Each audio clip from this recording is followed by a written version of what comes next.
What's up, YouTube? Hudson Fan 15 back with another mail day. Bunch of stuff to get to. Let's get at it. 2012 Prestige draft tickets, Andrew Luck insert. Whopping $3 for that one, so why not? And I believe for the minimum plus shipping, a 2012 Topps Finest. Supposed to be prime patch, but it's all one color. Sticker, autograph. The guy who had a big game this weekend for the Colts, T.Y. Hilton, and that is numbered 450 out of 1,353. Brought up at a card show that I was at, and then I continued the discussion on Sports Card Haven, Pine Tar Sports' review site, for this product. When you exceed a certain number, and I'll say 1,000, why bother numbering them anymore? I mean, I understand people like serial numbering and everything else, and it's supposed to add value and whatnot, but at what point, I mean, this isn't 1998, at what point does the serial number just, if anything, maybe detract from it, because it gives the air of, wow, there really are just an absolute crapload of these out there. That's my 2 cents on that one. On to some Hudson pickups. 1999 Bowman Chrome PSA 9 Mint rookie card, and that was a penny plus shipping. So, still haven't figured out the I don't know, the algorithm or whatever you want to call it of why people pay what they pay for his graded stuff, because some of it's outlandish and others are very, very reasonable. Can't get more reasonable than that. 2012 Topps Tier 1 triple jersey, numbered to 25, and indeed the 15 of 25. Tim Hudson. Looks like Braves have the first wild card spot locked up, so it'll be interesting to see how they jostle things, who they elect to send to the mound in a one-game playoff scenario. I would like to think that he would be a stellar candidate for that type of scenario, but that's just me. And odds are they would probably face, if I understand the numbers correctly, maybe the Reds first.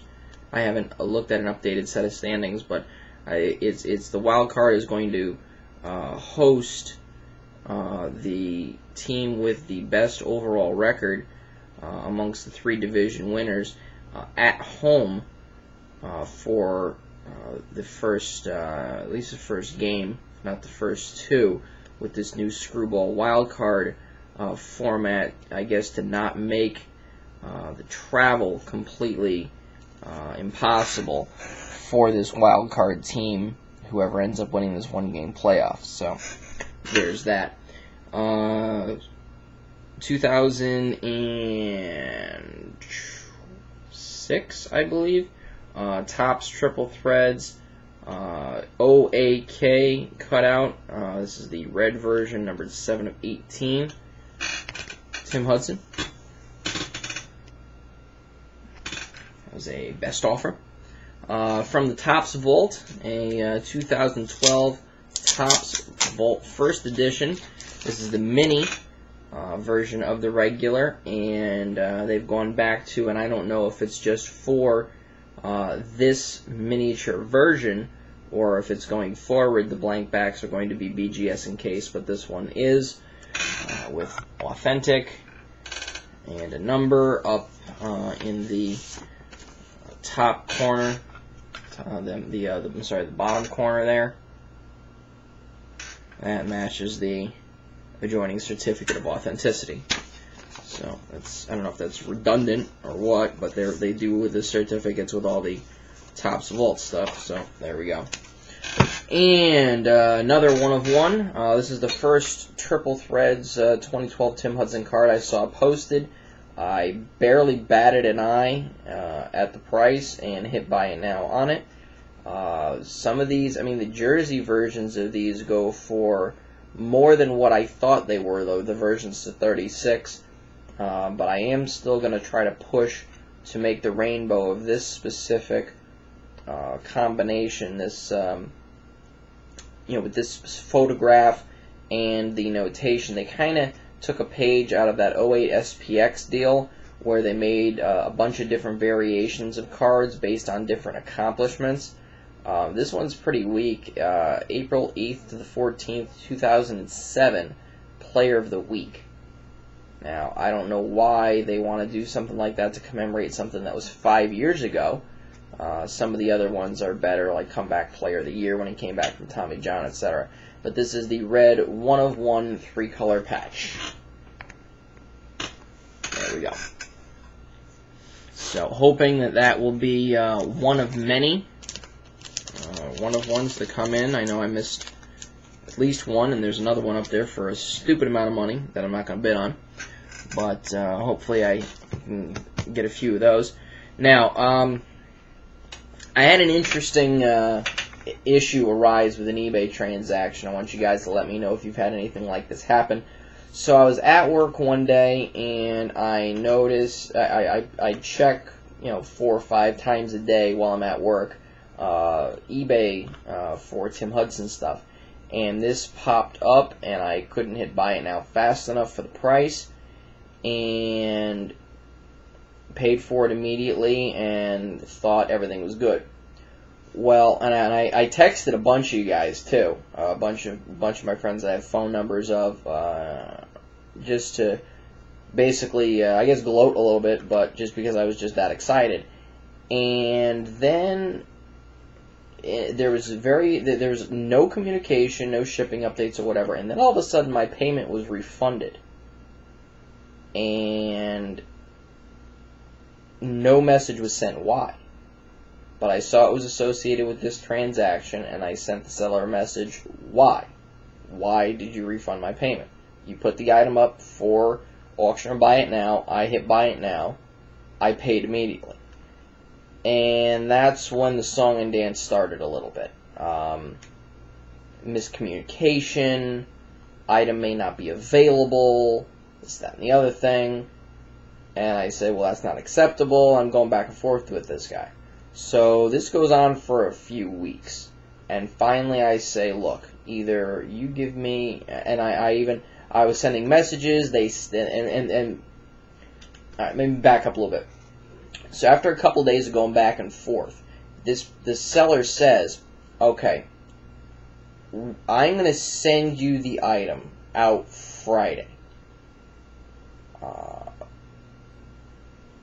And then when you get it, just send me the money back. And I thought that was a little peculiar that he would, I guess, trust me with that. But I said, I'm a seller too, and you see my feedback rating and how long I've been on here, and I'm an honest guy. So then there's no communication for a while, and I'm sending messages, and I do a communications request, and I get the guy's phone number, and I call, and I leave a message. And then I finally decide I'm going to play hard. I called eBay, and I complained about him, and I guess they sent him a message.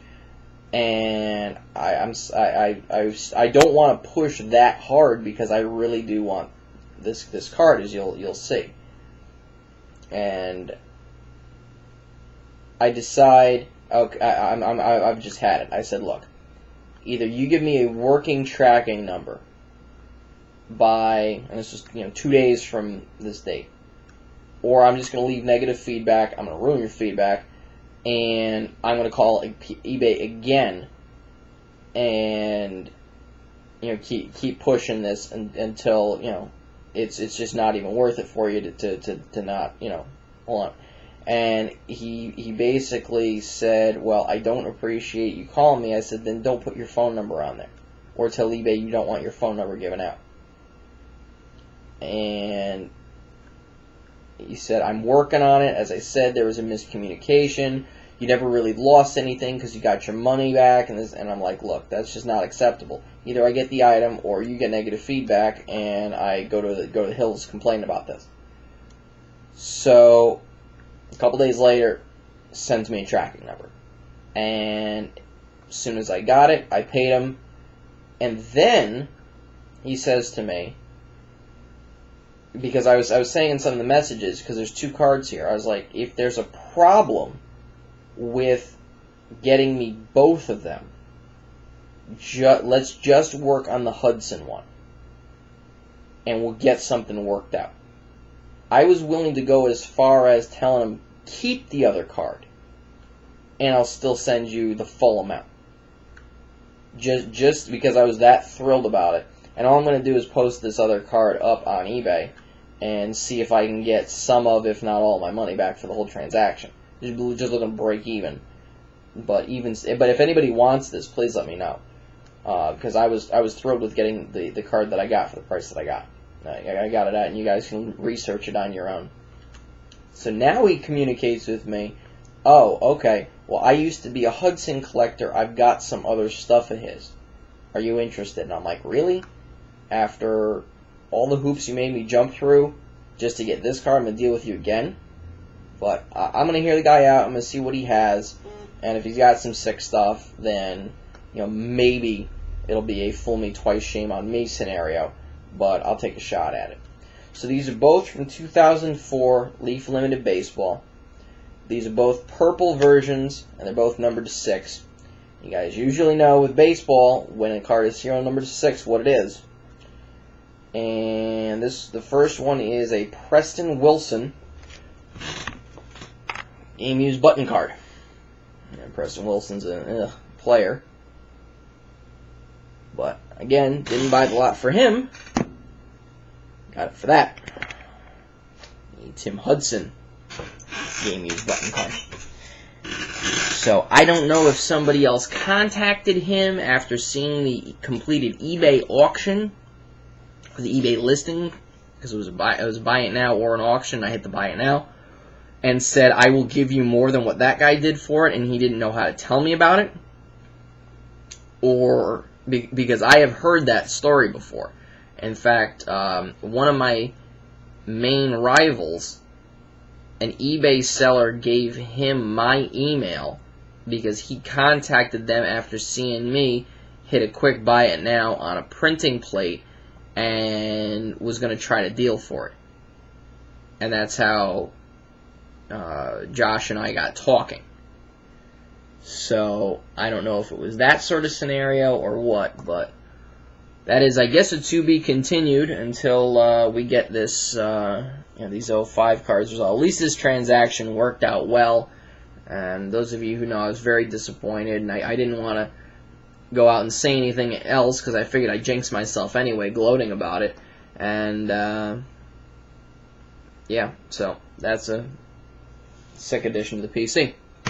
Finally,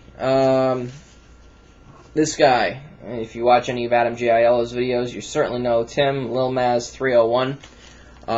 He contacted me about a card for the PC. I looked it up on eBay right quick. It was comparable cards, and figured out a price, which apparently he thought was fair. Immediately accepted my offer, and away we go. So, Tom, hope these find a good home in your PC, lilmaz301. He certainly will, sir. He did throw in a few extras here. We've got a Topps Ring of Honor Peyton Manning, 2006, celebrating, of course, the Super Bowl victory. 2007 Topps postseason highlights, Reggie Wayne. 2006 Upper Deck Fantasy Top 25, Marvin Harrison insert. Keeping with the Marvin Harrison insert theme, 2007 Topps Own the Game. And then the card we actually did the deal for, which I just noticed, you got a little tiny piece of tape on the top that I have to cut off, or cut through.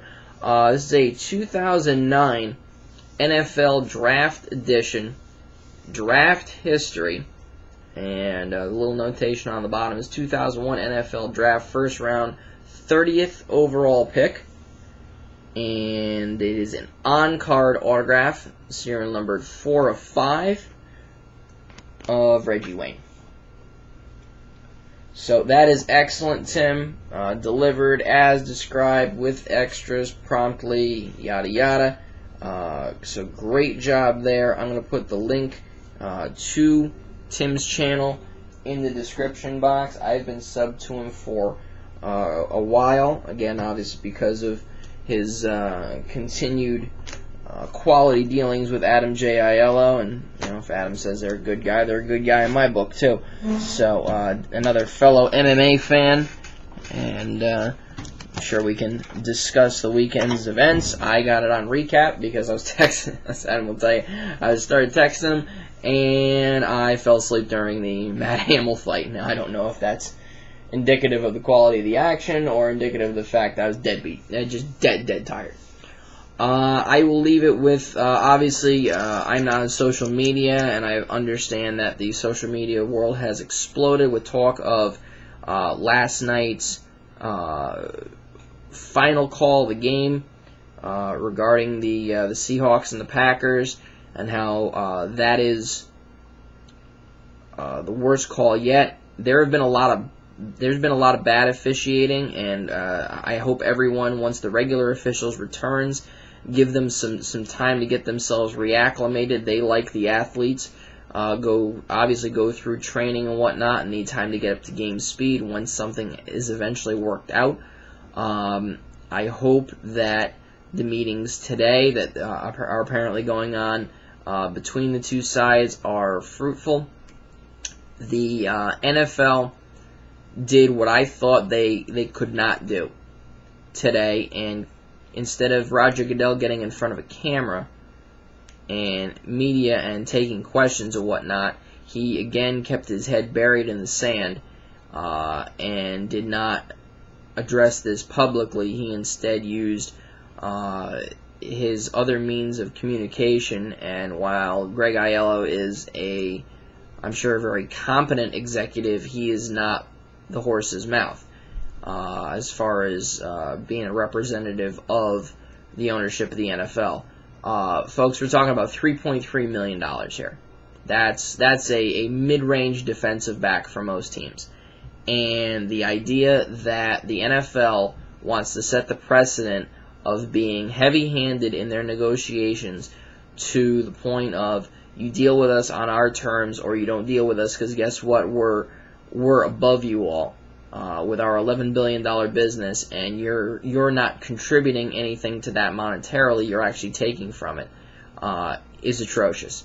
The fact that two of the referees that officiated games this weekend had been fired for on-field poor performances in officiating from the Lingerie Football League should be pretty indicative of the quality of folks that we're dealing with. And for that call to have happened, and it have been wrong on 4 different levels, the fact that the pass interference call was not made, and it's often not in that type of scenario, so I'm not that miffed about it, but that should have negated the play in its entirety. The fact that there was clearly first contact and initial possession by the defender, and that, with all due respect to a bum in a suit Jim, your boy Golden Tate didn't get both hands on the ball until he was already flat on his back on the ground, and the defender had fallen on top of him after already having both feet in bounds. That should have clearly indicated where possession was. And there is a distinction in the NFL rulebook that I cited on Wenzel's quick reaction video that specifies the difference between a simultaneous catch between an offensive player and a defensive player, and when one clearly has possession of the ball and then the other tries to initiate it before the play is complete. And that's clearly what it was. And for the NFL to try to say that there wasn't that is like them trying to tell us that the sky is yellow. And that does not pass the bullshit test. Third, the two officials made differing calls. I know one of them was trying to say that the clock needed to be stopped, but the side judge that had the better view of it, which was the one that made the touchdown call, initially looked to defer to the back judge and didn't begin raising his hands to signal touchdown until the back judge started raising his hands, and the side judge probably thought that the back judge was going to signal touchdown and he was just going along with it. My interpretation of that, and I know neither guy will own up to it. And number 4, for a replay assistant to get that call and not be able to decipher that based on what evidence was there from multiple angles. And I've heard differing schools of thought here about this simultaneous possession rule, whether or not that is a reviewable play or not. Simply put, it has the word possession in it, and therefore falls under the grander scope of determining possession of a ball within boundaries. That is absolutely reviewable. That is reviewable the same way as if a runner is trying to cross the goal line and they're trying to determine whether or not the runner lost possession of the ball as they were crossing the goal line because of the ground or whatever other force, or if they just lost it and where the ball was when that happened. The ball was clearly in the end zone here, but where is possession and by whom? So I don't believe that this simultaneous possession rule can be excluded from replay because it is inherently a possession call. So that's my 2 cents. I hope Packer fans like Ron and Jason and you guys, I hope this doesn't come back to bite you later on in the year. I hope it's not the difference between maybe a bye week or not, because I think the team's making the playoffs.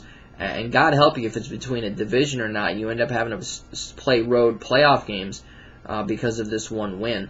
And Seahawks fans, all 4 of you in this country, I don't see how you can't just feel like you're lucky, and Pete Carroll's one of the luckiest guys on the planet. I mean, a guy got a 3rd NFL head coaching job after 2 awful performances at the NFL level earlier on in his career, and then managed to escape USC before the walls fell down, and didn't get any sort of penalty about it. So he's one of the luckiest guys in football history, up to and including last night. And again, Packers fans, I hope the Packers team stopped by the Washington State Police Barracks and filed sexual assault charges because they were raped by a bunch of zebras. And that's the only way you can interpret what happened, in my opinion. Alright, thanks to Tim, Lil Maz, links in the description box. Alright, YouTube, peace.